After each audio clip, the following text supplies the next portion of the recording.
はい、どうも、てなんです。本日なんですけども、かねてから結構リクエストもらってたんですよ。豚の生姜焼き。ただ、個人的に、タレのね、割合とか、豚肉の焼き方とか、なんかこう、定まらんところがあって、んで、合間を縫ってちょこちょこと試作を繰り返してたんですけど、まあ完成形とまでは言わないですけど、ある程度お出しできるものはできたのかな、というところで、本日はみんな大好き豚の生姜焼きで参ります。というわけで、早速今日も作っていきましょう。では作っていきましょうか。では早速今回のタレを合わせていこうと思いますので、その材料をせーの、こちらから醤油、酒、みりん、生姜、玉ねぎ、ニンニク。正直このニンニクに関してはもうお好みでとは思うんですけど、僕はこれあった方が好きで、今回の比率がまず調味料関係が2対3対3で、こっちの香味野菜系が気が済むまでざっくり言うと適量って感じです。ということで、まずはこちらの香味野菜系をちょっと準備します。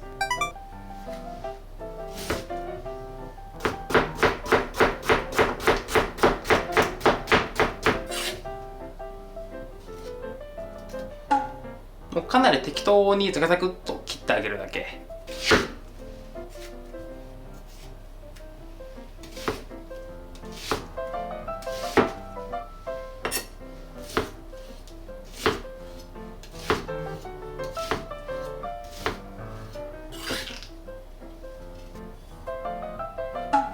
これも同様に適当にザクザクっと切ってあげるだけ。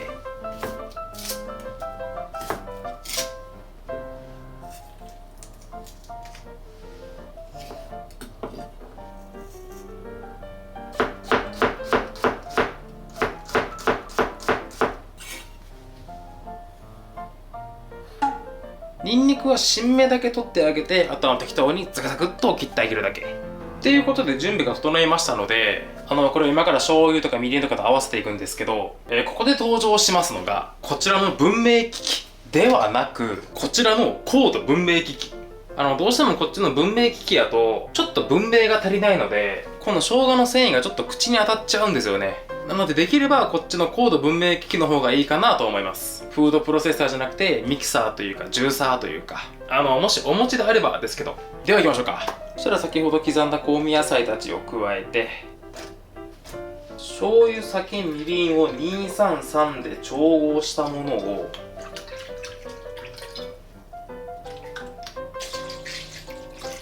程よき量を加えたら、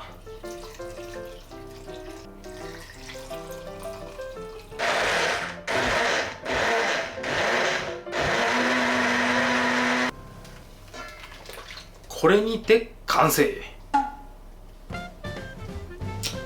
今この段階だとニンニク、生姜、玉ねぎ、この3つの辛みで結構強いんですけど、これ火が入るともっと甘くなって美味しくなりますんでね。今この段階だとそこまで美味しいもんでもないです。だからこれペロッと試食して落胆する必要はないですからね。でこれ生姜とかニンニクとか玉ねぎが入ってるんで、もうこれ作ったら翌日すぐ腐るっていうものでもないですんで、こんな風にまとめて作っておいて煮沸殺菌した密閉容器に入れとけば結構持ちますんで、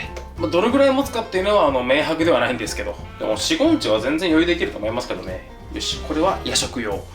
では、ここから具材となるお肉を切ったりですとか、そういったお時間に参ります。まずは生姜焼きには必要不可欠なこちらのキャベツで、こちらのキャベツ以前まで僕も一枚一枚めくってで重ねて潰してでバーって切ってたんですけど、最近の僕の千切りの仕方は、まずキャベツの芯がこの中心部分まで来てると思うんですけど、ここを境目にしてまずは半分にパカッと。そしたらまずこっちの上側を手前が高くなるようにしておいて、こっちの分厚い方がより力が入りやすいね、こっちの顎のところ、根元の方に持ってきて、で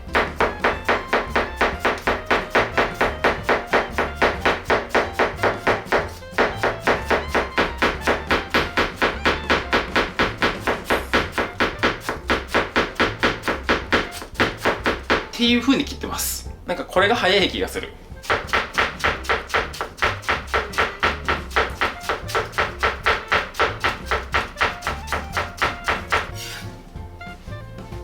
んでこっちの根っこ側も同様にして、高い方を手前、あとはこの芯を避けるようにして、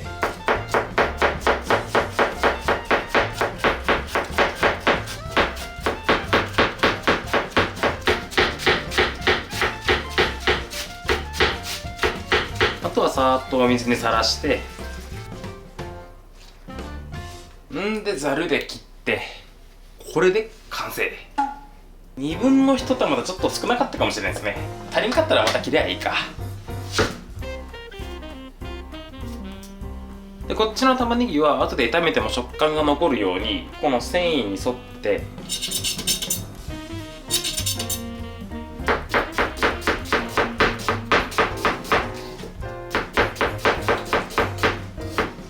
厚すぎず薄すぎずのこのくらい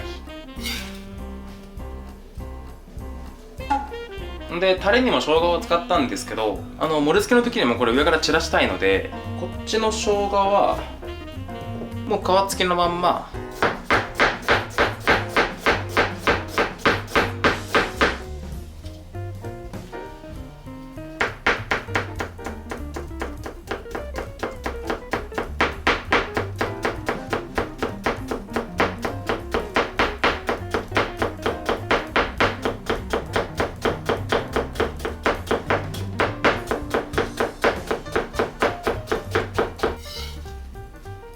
そうしましたらこちら最後これ生で食べるので香りがあんまり飛ばないように1分2分ぐらい水にさらして辛み抜きなんで今回のメインとなるお肉は今回豚バラ肉をご用意しました。普通はロース肉とかを使おうと思うんですけど、生姜焼き用の僕個人的にはこの豚バラスライスで作る方が好きなんですよね。僕と同じように肉の脂身大好き連合の方はぜひぜひ豚バラ肉使ってみてください。すごく柔らかくて美味しいよ。で今回は食べやすいように3分の1カットでいこうかな。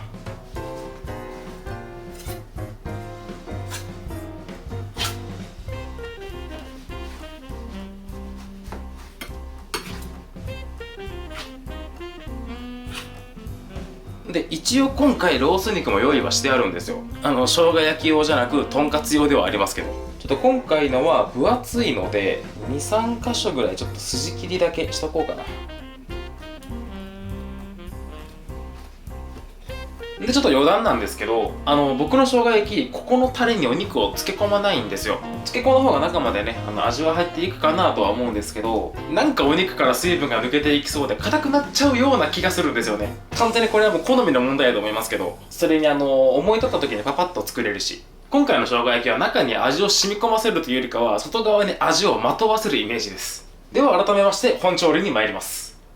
では早速本調理に入っていくわけなんですけど、僕の生姜焼きの大きなコンセプトは豚肉に必要以上の火を加えないってことなんですよ。たまーにありません？パサパサの生姜焼き。あれがどうも苦手で、だから僕はまず先に玉ねぎだけ炒めちゃいます。どうしても豚肉と玉ねぎの火の通り方が違うので、炒めた玉ねぎを下に引くような形になります。では行こう。でまずうっすらとサラダ油を引いといて、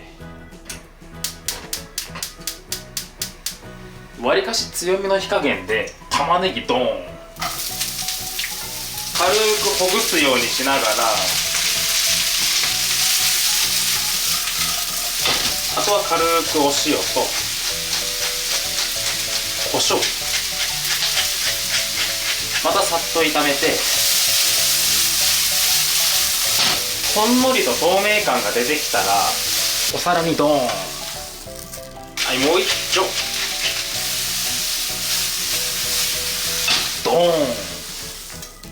はい、さらに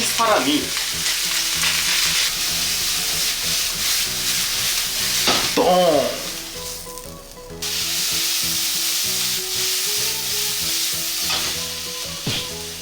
野菜もりもり。昔から野菜は肉の3倍食べろって言うけね。そしたら続いて本命のお肉と参りましょうか。まずは豚バラからいこうかな。まずは軽く下味、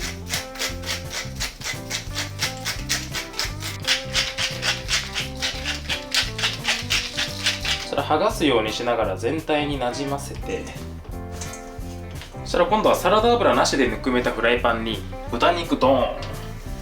で、ちょっと固まってても大丈夫ですんで、あんまりいじくり回さずまず焼き目をつける感じ。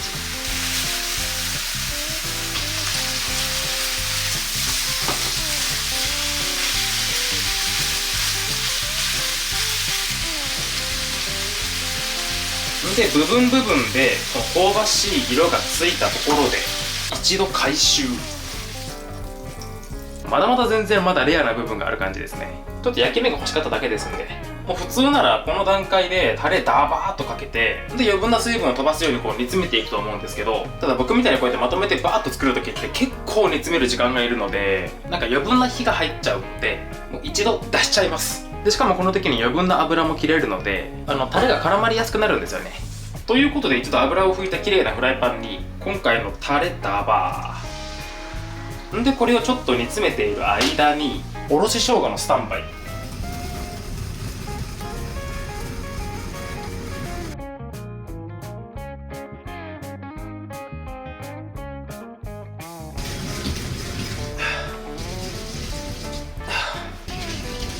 そしたら一度こちらをざるにとって、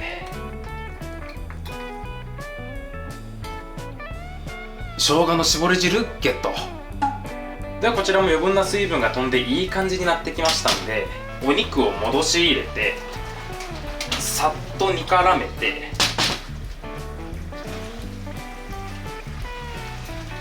ここで豚肉に完全に火を通してあげて、火が通ったら火を止めて、最後にこの生姜の絞り汁。あとはお皿に盛り付ければ、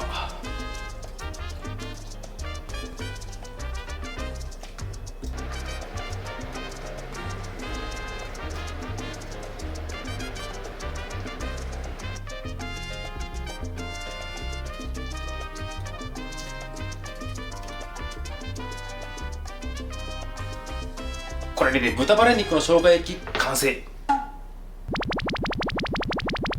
やっぱ豚バラ肉だからもうプルプルね。では続いてこっちのロース肉参りましょうか。こっちはまた違う焼き方でいこうかな。そしたらまず両面にこちらはこちらで塩コショウ。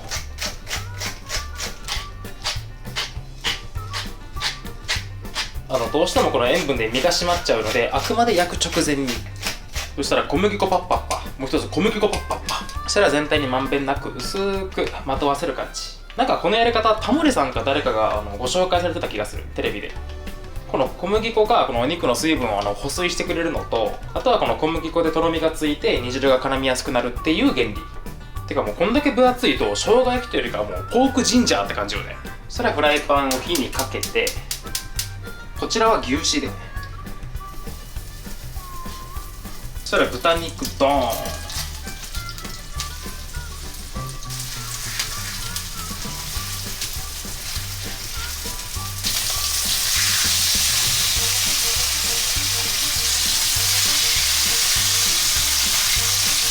両面こんがりしたらこちらも一度救出。そしたらこちらも同様に余分な油は拭きまして、先ほどと同じくタレビシャ。そしたらまた余分な水分ちょっと飛ばしてロース肉投入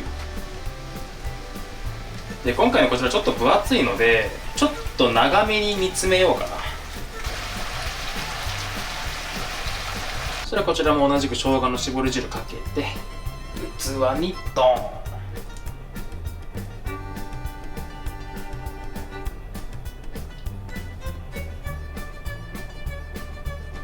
これでポークジンジャー完成。そしたら最後に先ほどの生姜の千切りをあしらえばこれにて完成で、最後今日の汁物はきのこのお味噌汁。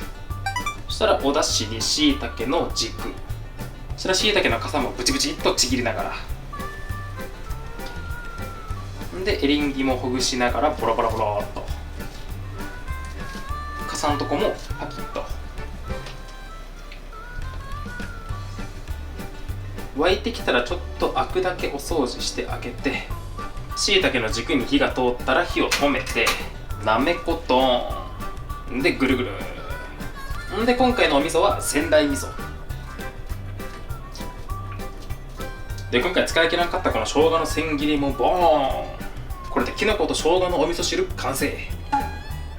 わ最悪、完全にしくった。スイッチ入れ忘れた。あともうちょっとお預けですね。とは茶碗にご飯よそえば、はい、これで生姜焼き定食の出来上がりです。では実食編へゴー。というわけで無事に完成しました。豚と生姜んで、ちょっと箸休めとしてぬか漬けと梅干しで、一応ホットプレートにはかけてるんですけど、まだ上の方はね冷たいね。下の方からえぐっていきますか。てなわけでして、いただきます。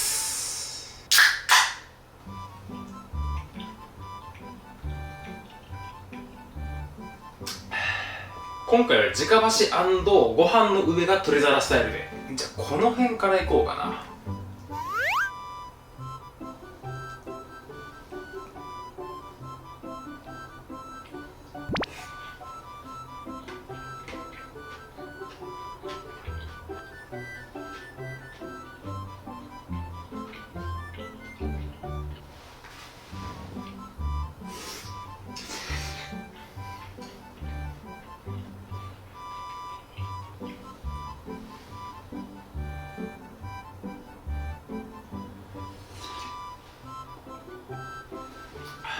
言わずもがなでうまい。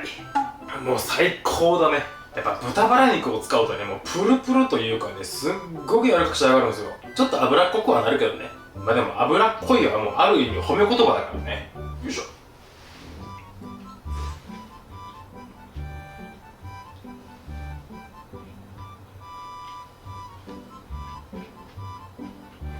で、味わいとしてはね、かなりしっかり生姜味やね。今回のタレ自体もしっかり生姜を使ってるし、で、炒める時の最後に生姜の絞り汁も加えてるし、で、上にも生姜の千切りのせてあるし、もうこの一盛りに生姜のいろんな顔が見える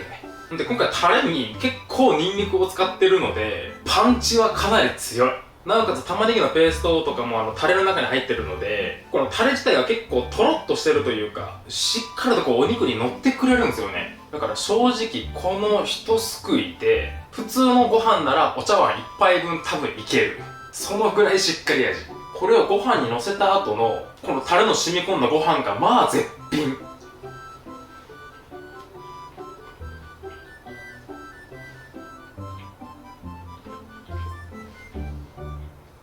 いやーうまいね。なんだろう、なんかこうもう日本人の DNA に染み込んだ味っていう感じでね、このしっかり味のタレを吸い込んだこの玉ねぎがね、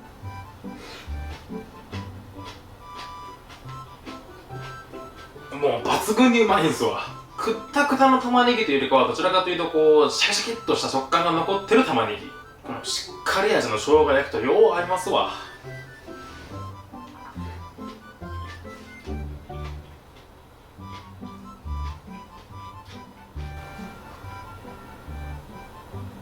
もうお隣さんとこのお子さんも喜んどじゃわ。で、何気に僕が好きなのがこのキャベツの千切りを生姜焼きで巻いて、これが好きなんですよね。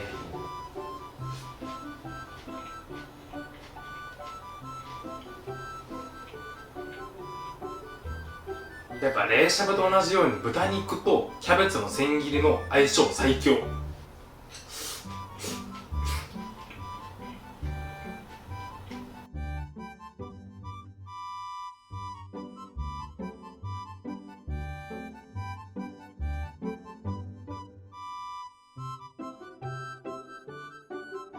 そんなのが続いてこっちのロース肉参りましょうか。まあまだちょっとね、冷たいまんまですけど。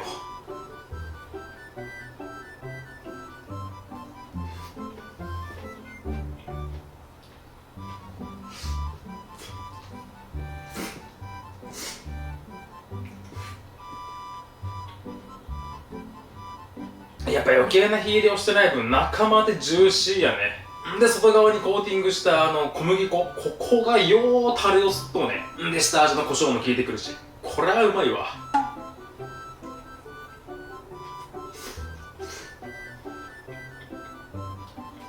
でもやっぱ生姜焼きというよりかはもうポークジンジャーって感じね、本当に。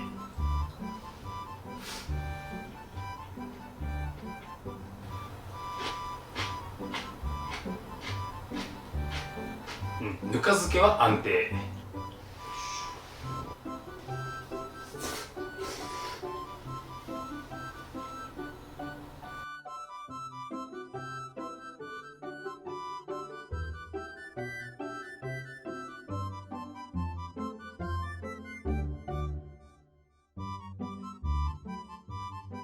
というところでちょっとご飯不足&味噌汁不足ですね。ちょっとおかわりに行ってきます。よいせい。そんならば続きと参りましょうかね。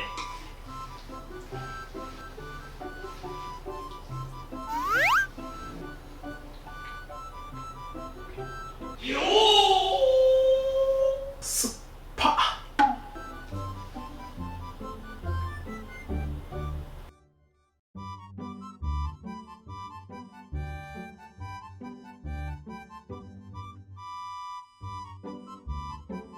そんならば残りもわずかとなってきましたね。もうお肉自体はこのロース肉4枚だけって感じかな。なのでこちらのご飯にまず玉ねぎを敷き詰めまして、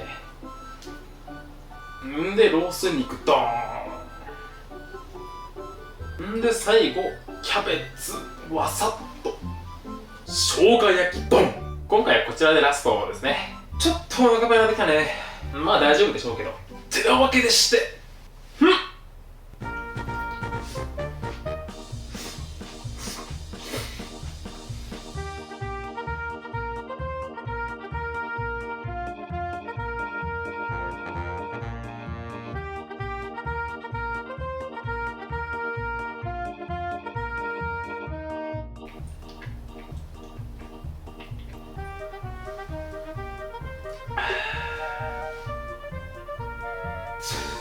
ごちそうさまでした。いやー、うまかったね。ほっ、腹パンパン。よく食うたわ。で、今回こうやって生姜焼きを作ったわけですけど、すごくオーソドックスな作り方の生姜焼きと比べると、もうタレも違うし、炒め方とかも違うし、なんていうか、これっていう生姜焼きではないんですよね、これ。結構ニンニクのパンチとかもあるし、すごい濃厚なタレだし。ただ個人的にはこのすごい濃厚なタレと、あと豚バラ肉を使ったプルプル食感のこれが結構好きだったりするんですよね。ただもうのっけからもうフードプロセッサー使ったりとか、洗い物がガンガン出る作り方をしますんで、なんかいつもみたいにご機会がありましたらぜひとはなかなかね、言えないんですけど、でも個人的には結構ね、この作り方が好きだったりしますんで、もしご機会がありましたらぜひっていうところかな。では今回はこの辺で終わろうかなと思います。ではまた次の動画でお会いしましょう。では